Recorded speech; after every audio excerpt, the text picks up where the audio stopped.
Boa noite a todos. Nós estamos aqui hoje reunidos na nossa sala de conferência online para assistirmos ao tema de número 55, o trabalho esotérico. Seja bem-vindo a cada um dos que estão aqui presentes, que vieram com o firme propósito de estar assistindo mais esta conferência. Nós acabamos de assistir o vídeo que nos trouxe alguns subsídios, algumas informações conceituais, fruto de uma conferência proferida na sede da Aguissal aqui em Santos, no curso presencial, que fora gravado e posteriormente postado na YouTube. Está nos servindo hoje para nós iniciarmos esse nosso trabalho. Então, falando em trabalho, nós vimos a definição de trabalho. É difícil definir o termo trabalho. Na física mesmo não há uma definição precisa. O máximo que se define é dizer que trabalho é a mesma coisa que energia. Então, trabalho é o resultado de uma força que provoca um certo deslocamento em um determinado corpo por uma determinada distância. Isto é uma definição física. Então temos também, além do trabalho físico, nós temos o trabalho mental, onde gasta-se a energia mental para desenvolver um determinado trabalho intelectual. E temos o trabalho esotérico.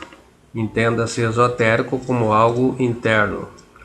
Então, todo tipo de trabalho que nós realizamos é para fora. Então, é o trabalho convencional que realizamos para nossa subsistência. Nós precisamos dele.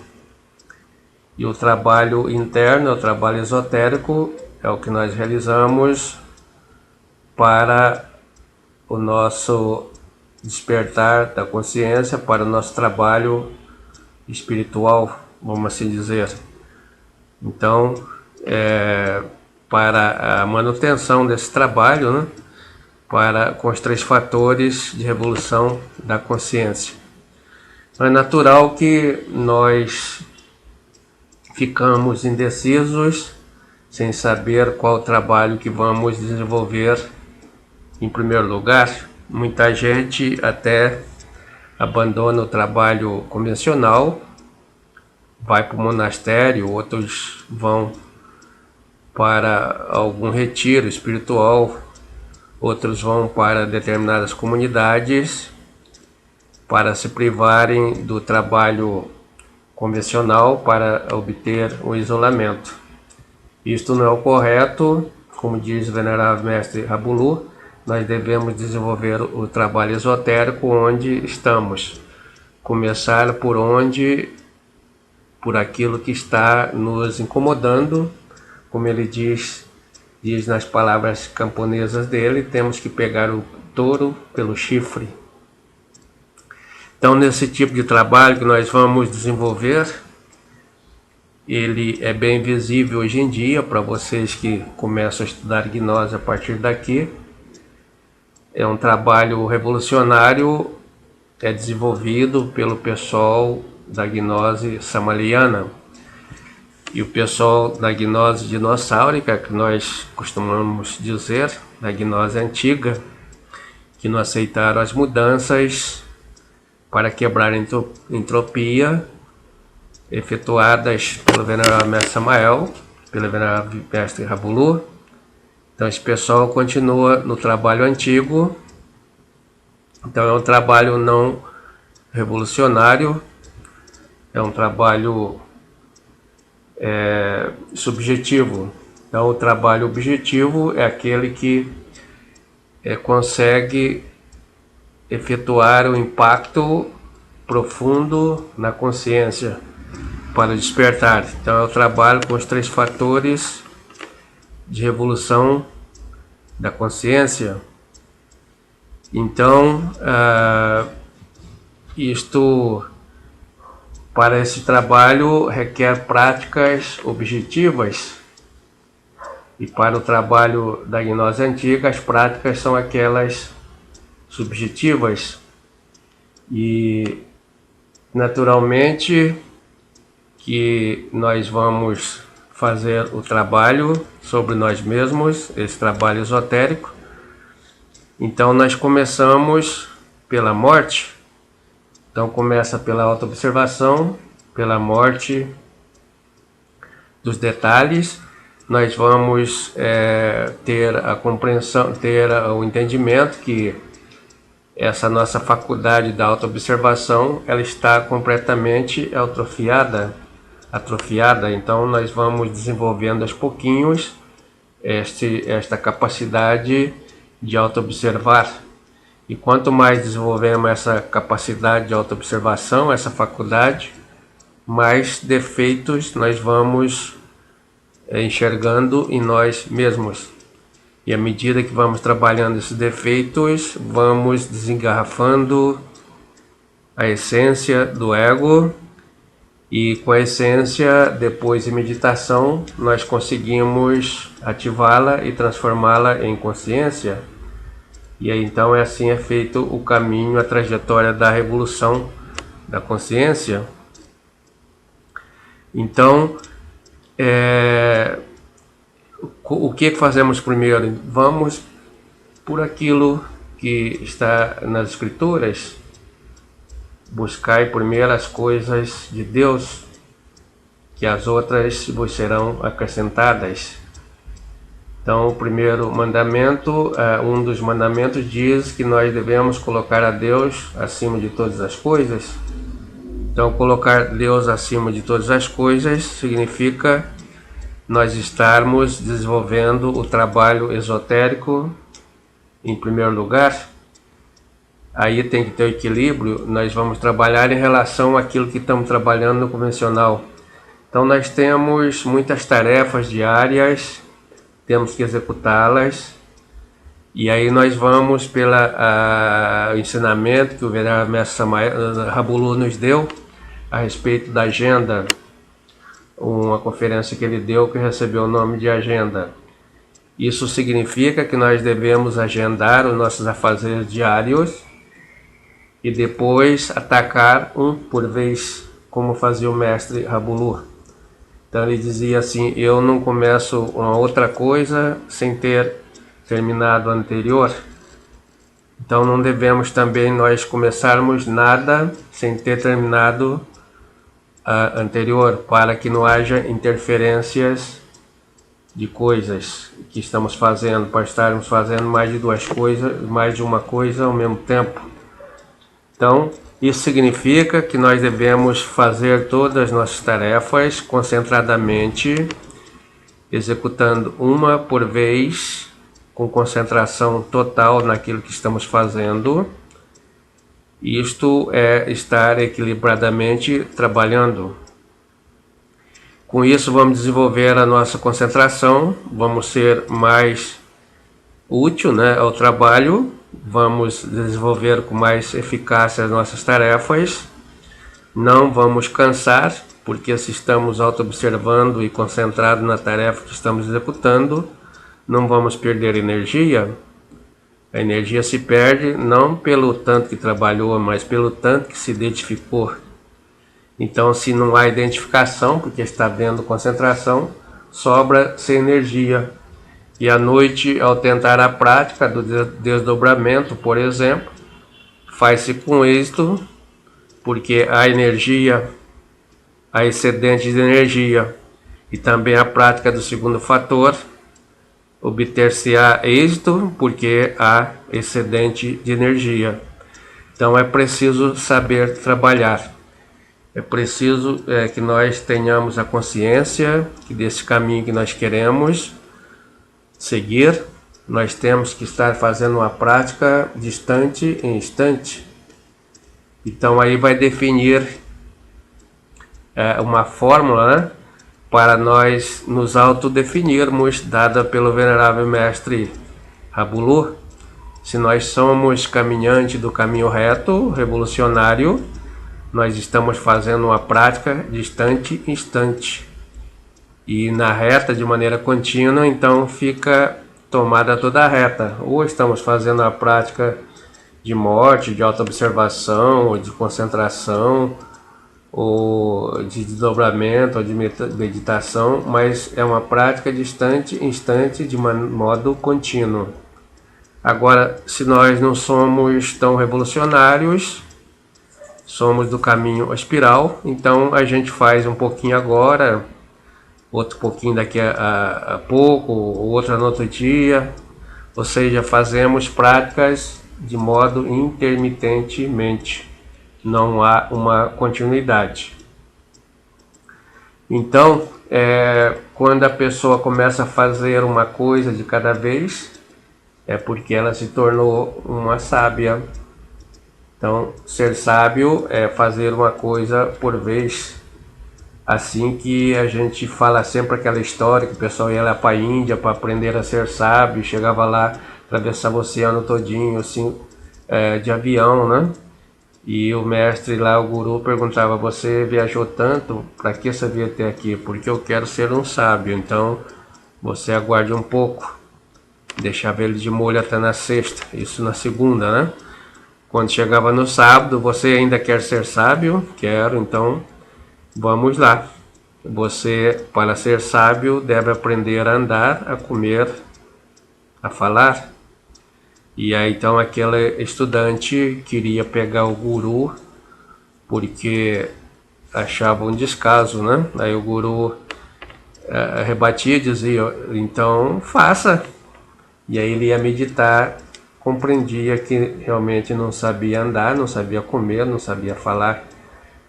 Porque quando a pessoa está andando, está fazendo outras coisas, está pensando, ou no futuro na forma de projeção, ou no passado na forma de recordação.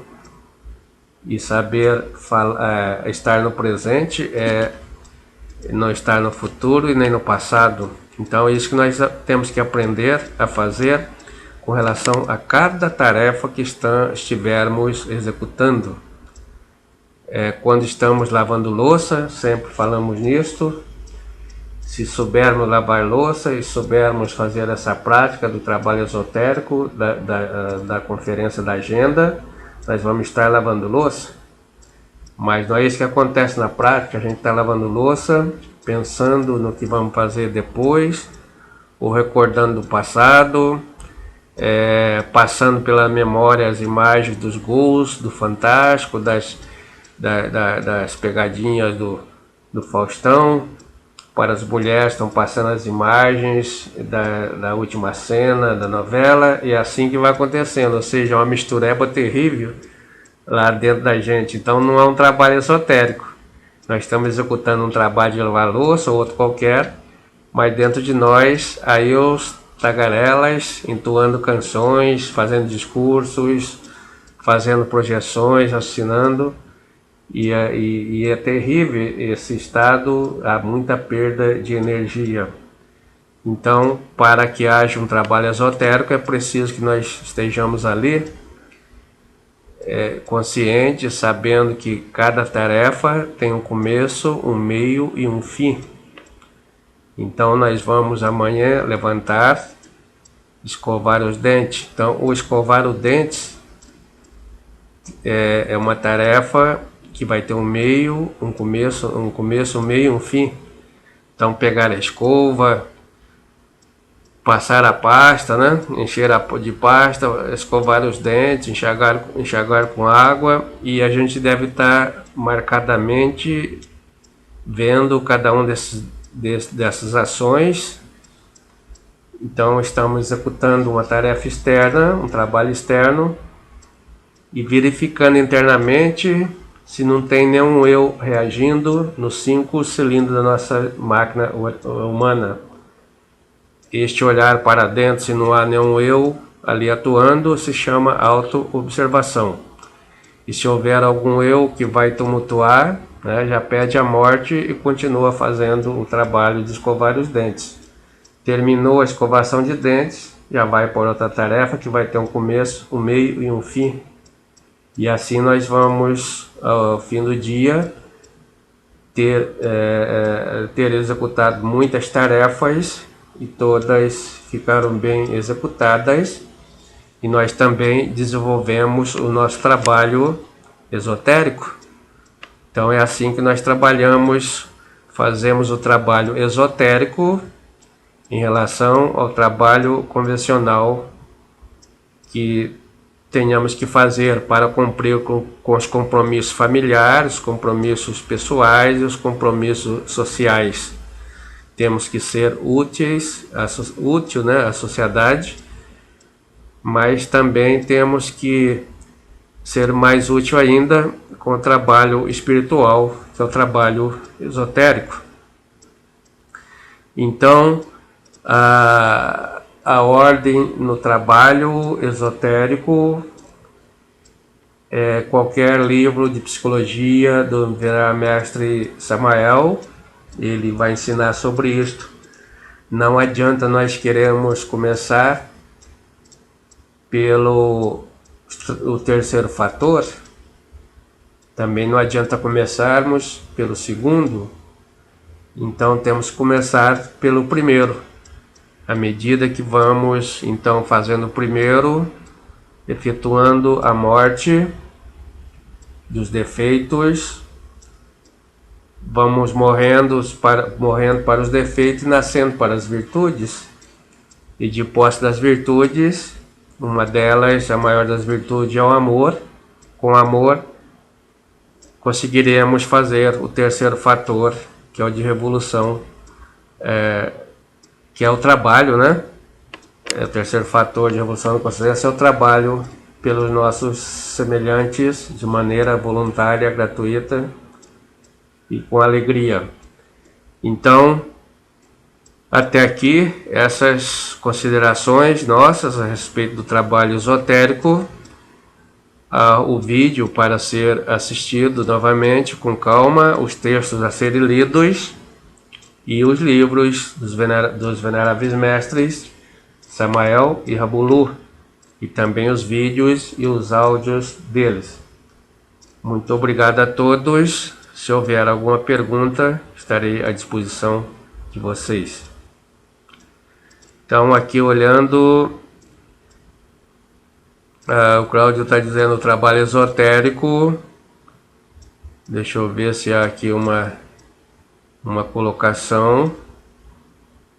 Deixa eu ver aqui, então, o programa. Link para o mesmo, outro problema. Então, o Márcio está dizendo concentração, mas não identificação no nosso trabalho do dia a dia, igual equilíbrio de energia no gíria. Deve ser mais ou menos isto, né? Então, ele está dizendo concentração, mas não identificação. Então, veja bem, a concentração é uma atenção bem dirigida para aquilo que nós estamos fazendo. Então, uma concentração externa. Mas, ao mesmo tempo que nós temos concentração externa, também nós dirigimos uma outra atenção para o nosso interior, que é a concentração interna. Esta é a auto-observação. Então, da junção dessas duas concentrações, nós economizamos a energia. Não há perda de energia, porque não há como o eu estar atuando, e o eu é o grande ladrão de energias. Então, se está ali se auto-observando, está consciente, né, do que está fazendo e do que está acontecendo internamente, dá para sacar, como diz na gira, né, a entrada de um detalhe, de um eu, para exercer o seu papel no palco da nossa mente. E aí nós pedimos a nossa Mãe Divina para que faça a morte em marcha, né, daquele detalhe. Então aquele detalhe para de funcionar, é detido a marcha, por isso se chama morte em marcha. E assim já se prepara para o outro. Como são milhares que vão atuar durante o dia todo, Se conseguirmos praticar a morte marcha o dia todo, nós vamos conseguir evitar que grande quantidade de energia seja roubada e usada por esses elementos psicológicos.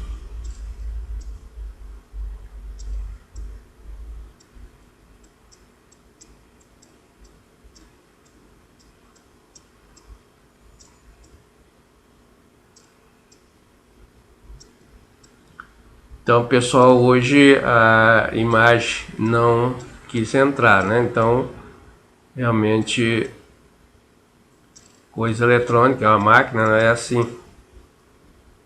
Não funcionou.